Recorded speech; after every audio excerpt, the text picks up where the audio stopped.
ಅದು 1950. ಯೆಮೆನ್ ದೇಶದಲ್ಲಿ ಒಂದು ಪೆಟ್ರೋಲ್ ಬಂಕ್ ನಲ್ಲಿ ಭಾರತದ ಒಬ್ಬ ಸಾಮಾನ್ಯ ಹುಡುಗ ತಿಂಗಳಿಗೆ ಕೇವಲ 300 ರೂಪಾಯಿ ಸಂಬಳಕ್ಕೆ ಕೆಲಸ ಮಾಡ್ತಾ ಇರ್ತಾನೆ. ಈ ರೀತಿ ವರ್ಷಾನುಗಟ್ಲೆ ಒಬ್ಬರು ಕೆಳಗಡೆ ಕೆಲಸ ಮಾಡ್ತಾ ಇದ್ರೆ ನಾವು ಯಾವತ್ತೂ ಉದ್ಧಾರ ಆಗಲ್ಲ ಎಂದು ಭಾವಿಸಿ ಬಿಸ್ನೆಸ್ ಐಡಿಯಾಗಳನ್ನ ತಿಳಿದುಕೊಳ್ಳೋಕೆ ಒಂದು ಟ್ರಿಕ್ ಅನ್ನ ಯೂಸ್ ಮಾಡ್ತಾನೆ. ಸೊ ಆ ಕಾಲದಲ್ಲಿ ರಸ್ತೆ ಬದಿಯಲ್ಲಿ ಒಂದು ಕಪ್ ಟೀ ಕುಡಿಯೋಕೆ ಕೇವಲ 25 ಪೈಸೆ ಕೊಟ್ರೆ ಸಾಕಾಗಿತ್ತು. ಆದ್ರೆ ಈ ಹುಡುಗ ಮಾತ್ರ ತನ್ನ ಜೇಬಿನಲ್ಲಿರುವ ದುಡ್ಡನ್ನೆಲ್ಲ ಸೇರಿಸಿ ಆ ಊರಿನ ಅತಿ ದೊಡ್ಡ ಲಕ್ಸುರಿ ಹೋಟೆಲ್ಗೆ ಹೋಗಿ 5 ರೂಪಾಯಿ ಕೊಟ್ಟು ಟೀ ಕುಡಿತಾ ಇದ್ದ. ಸೊ ತಿಂಗಳಿಗೆ ಬರೋದೇ 300 ರೂಪಾಯಿ. ಅದರಲ್ಲಿ 5 ರೂಪಾಯಿ ಕೇವಲ ಒಂದು ಕಪ್ ಟೀ ಕುಡಿಯೋಕೆ ಯಾಕೆ ಖರ್ಚು ಮಾಡ್ತಾ ಇದ್ದ ಗೊತ್ತಾ? ಯಾಕೆಂದ್ರೆ ಆ ಲಕ್ಸುರಿ ಹೋಟೆಲ್ಗೆ ಆ ಊರಿನ ಅತಿ ದೊಡ್ಡ ಬಿಸ್ನೆಸ್ ಮ್ಯಾನ್ ಗಳು ಬರ್ತಾ ಇದ್ರು. ಸೊ ಆ ಹುಡುಗ ಒಂದು ಮೂಲೆಯಲ್ಲಿ ಕೂತ್ಕೊಂಡು ಟೀ ಕುಡಿಯುವ ನೆಪದಲ್ಲಿ ಆ ಶ್ರೀಮಂತರು ಮಾತನಾಡುವ ಬಿಸ್ನೆಸ್ ಐಡಿಯಾಗಳನ್ನ, ಅವರ ರಿಸ್ಕ್ ಗಳನ್ನ, ಮಾರ್ಕೆಟ್ ಸ್ಟ್ರಾಟಜಿಗಳನ್ನ ಕದ್ದು ಕೇಳ್ತಾ ಇದ್ದ. ಅಂದ್ರೆ ಆ ಹುಡುಗ 5 ರೂಪಾಯಿಗೆ ಬರೀ ಟೀ ಕುಡಿತಾ ಇರ್ಲಿಲ್ಲ, ಭವಿಷ್ಯದ ಅತಿ ದೊಡ್ಡ ಬಿಸ್ನೆಸ್ ಪಾಠಗಳನ್ನ ಕಲಿತಾ ಇದ್ದ.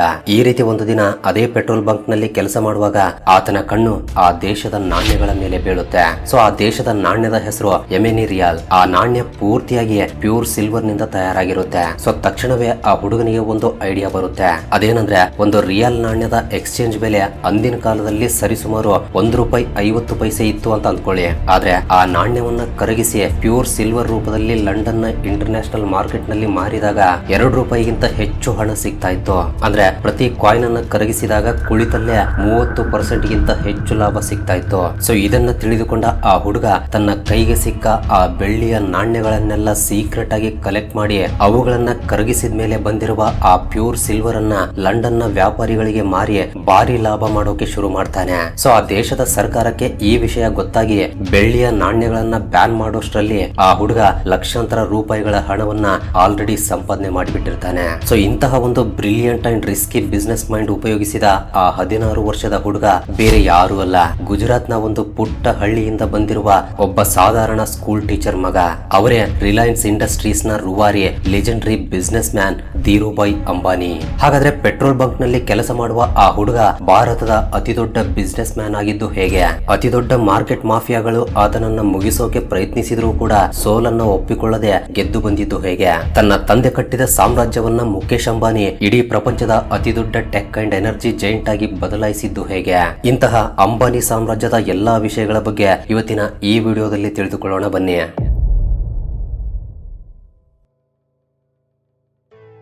ಈ ಕತೆ ಶುರುವಾಗುವುದು ಗುಜರಾತ್ನ ಚೋವಾಡ್ ಎಂಬ ಒಂದು ಪುಟ್ಟ ಹಳ್ಳಿಯಿಂದ. 1932ರಲ್ಲಿ ಜನಿಸಿದ ಧೀರುಭಾಯಿ ರವರ ತಂದೆ ಒಬ್ಬ ಸಾಧಾರಣ ಸ್ಕೂಲ್ ಟೀಚರ್. ಇವರ ಇಡೀ ಬಾಲ್ಯ ವಿಪರೀತವಾದ ಬಡತನದಲ್ಲೇ ಕಳೆಯುತ್ತೆ. ಒಂದೊತ್ತಿನ ಊಟಕ್ಕೂ ಕೂಡ ಕಷ್ಟಪಡುವಂತಹ ವಾತಾವರಣ. ಆದ್ರೆ ಚಿಕ್ಕ ವಯಸ್ಸಿನಲ್ಲೇ ಧೀರುಭಾಯಿ ಅವರಲ್ಲಿ ಏನಾದ್ರೂ ಸಾಧಿಸಬೇಕು, ದೊಡ್ಡ ಬಿಸ್ನೆಸ್ ಮ್ಯಾನ್ ಆಗ್ಬೇಕು ಎಂಬ ಅತಿ ದೊಡ್ಡ ಆಸೆ ಇರುತ್ತೆ. ಬ್ರಿಟಿಷರ್ ಕಾಲದ ಆ ಭಾರತದಲ್ಲಿ ಆರ್ಥಿಕ ಪರಿಸ್ಥಿತಿ ಕೂಡ ತುಂಬಾ ಕೆಳಮಟ್ಟದಲ್ಲಿರುತ್ತೆ. ಸೊ ಏನಾದ್ರೂ ಬಿಸ್ನೆಸ್ ಮಾಡೋಣ ಅಂದ್ರೆ ಕೈಯಲ್ಲಿ ದುಡ್ಡಿರಲ್ಲ. ಆದ್ರೂ ಕೂಡ ದೇವಸ್ಥಾನದ ಗಿರ್ನಾರ್ ಜಾತ್ರೆಗಳಲ್ಲಿ ಬಜ್ಜಿ ಪಕೋಡ ಮಾರಿ ಬಂದಿರುವ ದುಡ್ಡಿನಲ್ಲೇ ಧೀರುಭಾಯಿ ತಮ್ಮ ಬಿಸ್ನೆಸ್ ಮೈಂಡ್ ಸೆಟ್ ಅನ್ನ ಬೆಳೆಸಿಕೊಳ್ಳೋಕೆ ಶುರು ಮಾಡ್ತಾರೆ. ಸೊ ಅವರಿಗೆ ಇಲ್ಲಿ ಅವಕಾಶಗಳು ಸಿಗಲ್ಲ ಎಂದು ತಿಳಿದುಕೊಂಡು ತಮ್ಮ 16ನೇ ವಯಸ್ಸಿಗೆ ಯಮನ್ ದೇಶದ ಏಡನ್ ನಗರಕ್ಕೆ ಹಡಗಿನಲ್ಲಿ ಪ್ರಯಾಣವನ್ನ ಬೆಳೆಸ್ತಾರೆ. ನಂತರ ಅಲ್ಲಿ ಒಂದು ಪೆಟ್ರೋಲ್ ಬಂಕ್ ನಲ್ಲಿ 300 ರೂಪಾಯಿಯ ಸಂಬಳಕ್ಕೆ ಕೆಲಸಕ್ಕೆ ಸೇರ್ತಾರೆ. ಸೊ ನಾನು ವಿಡಿಯೋದ ಸ್ಟಾರ್ಟಿಂಗ್ ನಲ್ಲೇ ಹೇಳಿದ ಹಾಗೆ ಕಾಯಿನ್ ಬಿಸ್ನೆಸ್ ಟ್ರಿಕ್ ಮೂಲಕ ಇಂಟರ್ನ್ಯಾಷನಲ್ ಟ್ರೇಡಿಂಗ್ ಮತ್ತು ಮಾರ್ಕೆಟ್ ಹೇಗೆ ಕೆಲಸ ಮಾಡುತ್ತೆ ಎಂಬುದನ್ನ ಪ್ರಾಕ್ಟಿಕಲ್ ಆಗಿ ಕಲಿತುಕೊಳ್ತಾರೆ. ಸೊ ಏಡನ್ ನಲ್ಲಿ ಈ ರೀತಿ ಯಾರಿಗೂ ಗೊತ್ತಾಗದಂತೆ ಕಾಯಿನ್ ಬಿಸ್ನೆಸ್ ಮೂಲಕ ಬಹಳಷ್ಟು ಹಣ ಸಂಪಾದನೆ ಮಾಡಿದ ನಂತರ 1958ರಲ್ಲಿ ಧೀರುಭಾಯಿ ವಾಪಸ್ ಭಾರತಕ್ಕೆ ಬರ್ತಾರೆ. ಸೊ ತಾವು ದುಡಿದ ಕೇವಲ 15,000 ರೂಪಾಯಿ ಬಂಡವಾಳದಿಂದ ತಮ್ಮ ಸಂಬಂಧಿಯೊಬ್ಬರ ಜೊತೆ ಸೇರಿ ರಿಲಯನ್ಸ್ ಕಮರ್ಷಿಯಲ್ ಕಾರ್ಪೊರೇಷನ್ ಅನ್ನ ಶುರು ಮಾಡ್ತಾರೆ. ಸ್ಟಾರ್ಟಿಂಗ್ ಅಲ್ಲಿ ಅವರು ಮಾಡಿದ್ದು ಸಾಂಬಾರ್ ಪದಾರ್ಥಗಳ ಎಕ್ಸ್ಪೋರ್ಟ್ಸ್ ಮತ್ತು ಬಟ್ಟೆ ವ್ಯಾಪಾರ. ಬೇರೆ ದೇಶಗಳಿಗೆ ಮಸಾಲೆ ಪದಾರ್ಥಗಳನ್ನ ಮಾರಿ ಅಲ್ಲಿಂದ ಸಿಂಥೆಟಿಕ್ ಫ್ಯಾಬ್ರಿಕ್ಸ್ ಅಂದ್ರೆ ಪಾಲಿಸ್ಟರ್ ಬಟ್ಟೆಗಳನ್ನ ಭಾರತಕ್ಕೆ ತರ್ತಾ ಇದ್ರು. ಆ ಸಮಯದಲ್ಲಿ ಭಾರತದಲ್ಲಿ ಕಾಟನ್ ಬಟ್ಟೆಗಳಿಗಿಂತ ಬೇಗ ಹರಿಯದ ಬಟ್ಟೆ ಮತ್ತು ಇಸ್ತ್ರಿ ಮಾಡುವ ಅವಶ್ಯಕತೆ ಇಲ್ಲದ ಪಾಲಿಸ್ಟರ್ ಬಟ್ಟೆಗಳಿಗೆ ಮುಂದಿನ ದಿನಗಳಲ್ಲಿ ವಿಪರೀತ ಡಿಮ್ಯಾಂಡ್ ಬರುತ್ತೆ ಎಂಬುದನ್ನ ಧೀರುಭಾಯಿ ಮೊದಲೇ ಕ್ಯಾಲ್ಕುಲೇಟ್ ಮಾಡಿಕೊಂಡಿದ್ರು. ಅಂದ್ರೆ ಅವರ ಬಿಸ್ನೆಸ್ ಮೈಂಡ್ ಸೆಟ್ ಹೇಗಿತ್ತು ಅಂತ ನೀವೇ ಒಂದ್ಸಲ ಯೋಚನೆ ಮಾಡಿ. ಸೊ ಬರೀ ಬೇರೆ ದೇಶಗಳಿಂದ ಬಟ್ಟೆ ತಂದು ಮಾರಾಟ ಮಾಡಿದ್ರೆ ಸಾಲದು, ನಾವೇ ಸ್ವಂತವಾಗಿ ಬಟ್ಟೆಯನ್ನ ಮ್ಯಾನುಫ್ಯಾಕ್ಚರ್ ಮಾಡಬೇಕು ಅಂತ ನಿರ್ಧರಿಸಿ 1966ರಲ್ಲಿ ಗುಜರಾತ್ ನ ನರೋಡಾದಲ್ಲಿ ಒಂದು ಸ್ವಂತ ಟೆಕ್ಸ್ಟೈಲ್ ಮಿಲ್ ಅನ್ನ ಹಾಕ್ತಾರೆ. ಆಗ ಹುಟ್ಟಿದ್ದೆ ಭಾರತದ ಮನೆ ಮಾತಾಗಿರುವ ಬ್ರ್ಯಾಂಡ್ ವಿಮಲ್. ಆದ್ರೆ ಇಲ್ಲಿ ಅವರಿಗೆ ಒಂದು ದೊಡ್ಡ ಸಮಸ್ಯೆ ಎದುರಾಗುತ್ತೆ. ಭಾರತದ ದೊಡ್ಡ ದೊಡ್ಡ ಹೋಲ್ಸೇಲ್ ವ್ಯಾಪಾರಿಗಳು ಒಟ್ಟಾಗಿ ಸೇರಿ ಇವರ ಹೊಸ ಬಟ್ಟೆಯನ್ನ ಮಾರಾಟ ಮಾಡೋಕೆ ನಿರಾಕರಿಸ್ತಾರೆ. ರಿಲಯನ್ಸ್ ಕಂಪನಿಯನ್ನ ಹುಟ್ಟುವಾಗಲೇ ಸಾಯಿಸಬೇಕು ಅಂತ ಒಂದು ದೊಡ್ಡ ಷಡ್ಯಂತ್ರ ನಡೆಯುತ್ತೆ. ಆದ್ರೆ ಧೀರುಭಾಯ್ ಅದಕ್ಕೆ ಬಗ್ಗಲ್ಲ. ಬದಲಿಗೆ ಹೋಲ್ಸೇಲ್ ವ್ಯಾಪಾರಿಗಳನ್ನೇ ಪೂರ್ತಿಯಾಗಿ ಸ್ಕಿಪ್ ಮಾಡಿ ಡೈರೆಕ್ಟ್ ಆಗಿ ರಿಟೇಲರ್ಸ್ ಹತ್ರ ಹೋಗ್ತಾರೆ. ಓನ್ಲಿ ವಿಮಲ್ ಎಂಬ ಟ್ಯಾಗ್ ಲೈನ್ ನಿಂದ ಲಾಂಚ್ ಆಗಿರುವ ಈ ಬ್ರ್ಯಾಂಡ್ ನ ಮಾರ್ಕೆಟಿಂಗ್ ಸ್ಟ್ರಾಟಜಿ ಎಷ್ಟು ಅಗ್ರೆಸಿವ್ ಆಗಿತ್ತು ಅಂದ್ರೆ ಆ ಕಾಲದಲ್ಲೇ ದೊಡ್ಡ ದೊಡ್ಡ ಫ್ಯಾಷನ್ ಶೋಗಳನ್ನ ಮಾಡಿ ಹಳ್ಳಿಗೂ ವಿಮಲ್ ಬಟ್ಟೆಗಳು ತಲುಪುವ ಹಾಗೆ ಒಂದು ದೊಡ್ಡ ಡಿಸ್ಟ್ರಿಬ್ಯೂಷನ್ ನೆಟ್ವರ್ಕ್ ಅನ್ನ ಧೀರುಭಾಯ್ ರವರು ಸೃಷ್ಟಿ ಮಾಡ್ತಾರೆ. ಈ ರೀತಿ ಯಾರು ಇವರನ್ನ ತುಳಿಬೇಕು ಅಂತ ಅಂದುಕೊಂಡಿದ್ರು ಅವ್ರ ಮುಂದೆಯೇ ರಿಲಯನ್ಸ್ ಟೆಕ್ಸ್ಟೈಲ್ ಮ್ಯಾನುಫ್ಯಾಕ್ಚರಿಂಗ್ ನಲ್ಲಿ ಭಾರತದ ನಂಬರ್ 1 ಕಂಪನಿಯಾಗಿ ಬೆಳೆದು ನಿಲ್ಲುತ್ತೆ. ಸೊ ಕಂಪನಿ ಏನೋ ದೊಡ್ಡದಾಗಿ ಬೆಳೀತಾ ಇತ್ತು, ಆದ್ರೆ ಇದನ್ನ ಇನ್ನೂ ದೊಡ್ಡ ಮಟ್ಟಕ್ಕೆ ತಗೊಂಡು ಹೋಗೋಕೆ ಧೀರುಭಾಯ್ ಅವರಿಗೆ ಕೋಟ್ಯಾಂತರ ರೂಪಾಯಿ ಇನ್ವೆಸ್ಟ್ಮೆಂಟ್ಸ್ ಬೇಕಾಗಿತ್ತು.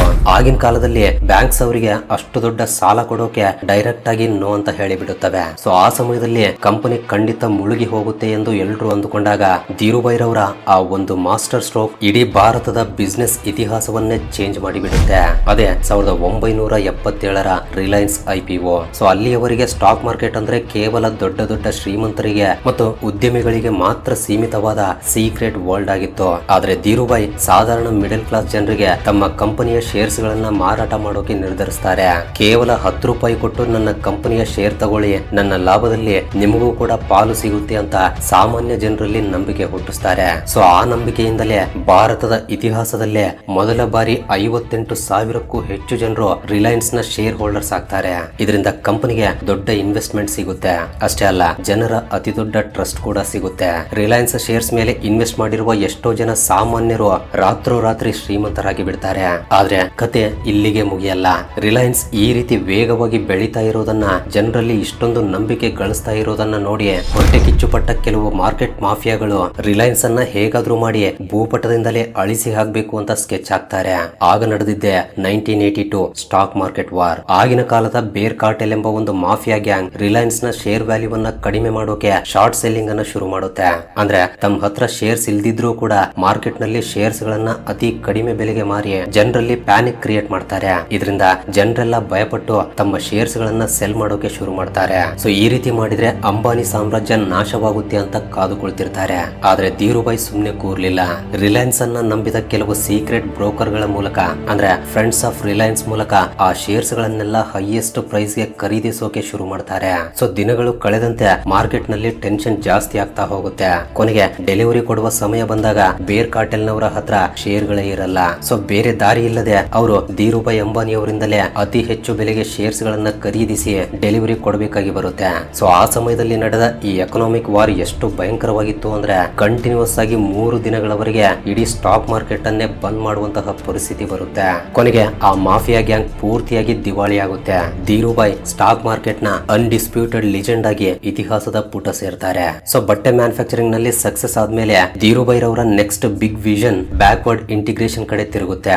ಅಂದ್ರೆ ನಾವು ಬಟ್ಟೆ ತಯಾರಿಸೋಕೆ ಬೇಕಾಗುವ ಪಾಲಿಸ್ಟರ್ ನೂಲನ್ನ ಬೇರೆಯವರಿಂದ ಯಾಕೆ ಕೊಂಡ್ಕೋಬೇಕು, ನಾವೇ ತಯಾರಿಸೋಣ ಅಂತ ಪಾಲಿಸ್ಟರ್ ಪ್ಲಾಂಟ್ ಹಾಕ್ತಾರೆ. ಪಾಲಿಸ್ಟರ್ ತಯಾರಿಸೋಕೆ ಬೇಕಾಗುವ ಪೆಟ್ರೋಕೆಮಿಕಲ್ಸ್ ಮತ್ತು ಪ್ಲಾಸ್ಟಿಕ್ ಅನ್ನ ನಾವೇ ತಯಾರಿಸೋಣ ಎಂದು ಪೆಟ್ರೋಕೆಮಿಕಲ್ಸ್ ಇಂಡಸ್ಟ್ರಿಗೆ ಎಂಟ್ರಿ ಕೊಡ್ತಾರೆ. ಅಂದ್ರೆ ಕಚ್ಚಾ ವಸ್ತುವಿನಿಂದ ಹಿಡಿದು ಫೈನಲ್ ಪ್ರಾಡಕ್ಟ್ ವರೆಗೂ ಇಡೀ ಸಪ್ಲೈ ಚೈನ್ ಅನ್ನ ತಮ್ಮ ಕಂಟ್ರೋಲ್ ಗೆ ತೆಗೆದುಕೊಳ್ತಾರೆ. ಆದ್ರೆ ಪೆಟ್ರೋಕೆಮಿಕಲ್ಸ್ ತಯಾರಿಸೋಕೆ ಆಯಿಲ್ ರಿಫೈನಿಂಗ್ ಅವಶ್ಯಕತೆ ಬೀಳುತ್ತೆ. ಸೊ ಇದಕ್ಕಾಗಿ ಧೀರುಭಾಯ್ ರವರು ತೆಗೆದುಕೊಂಡ ಅತಿ ದೊಡ್ಡ ರಿಸ್ಕಿ ಪ್ರಾಜೆಕ್ಟ್ ಅಂದ್ರೆ ಅದು ಗುಜರಾತ್ ನ ಜಾಮ್ನಗರ್ ರಿಫೈನರಿ. ಸುಮಾರು 7,500 ಎಕರೆ ಪ್ರದೇಶದಲ್ಲಿ ಈ ಅತಿ ದೊಡ್ಡ ಪ್ರಾಜೆಕ್ಟ್ ಅನ್ನ ಶುರು ಮಾಡ್ತಾರೆ. ಆದ್ರೆ 1998ರಲ್ಲಿ ಬಂದಿರುವ ಒಂದು ಭೀಕರ ಚಂಡಮಾರುತ ಆ ರಿಫೈನರಿಯ ಅರ್ಧ ಭಾಗವನ್ನ ಪೂರ್ತಿಯಾಗಿ ನಾಶ ಮಾಡಿಬಿಡುತ್ತೆ. ಕೋಟ್ಯಾಂತರ ರೂಪಾಯಿ ನಷ್ಟ. ಎಲ್ಲರ ಮುಖದಲ್ಲೂ ಟೆನ್ಷನ್ ಶುರುವಾಗುತ್ತೆ. ಆದ್ರೆ ಧೀರುಭಾಯ್ ಮಾತ್ರ ಛಲ ಬಿಡಲ್ಲ.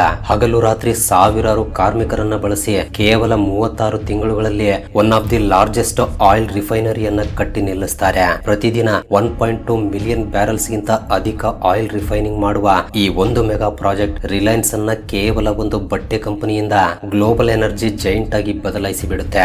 ಆದ್ರೆ 2002ರಲ್ಲಿ ನಡೆದ ಆ ಒಂದು ಘಟನೆ ಇಡೀ ಭಾರತದ ಬಿಸಿನೆಸ್ ಪ್ರಪಂಚವನ್ನೇ ನಡುಗಿಸಿ ಬಿಡುತ್ತೆ. ಹೌದು, ಜೇಬಲ್ಲಿ ಬಿಡಿಗಾಸಿಲ್ಲದೆ ಬಂದು ಇಡೀ ಪ್ರಪಂಚವೇ ತಿರುಗಿ ನೋಡುವಂತಹ ಬೃಹತ್ ಸಾಮ್ರಾಜ್ಯವನ್ನ ಕಟ್ಟಿದ ಆ ವ್ಯಕ್ತಿ ಧೀರುಭಾಯ್ ಅಂಬಾನಿಯವರು 2002ರಲ್ಲಿ ಸಾವನ್ನಪ್ತಾರೆ.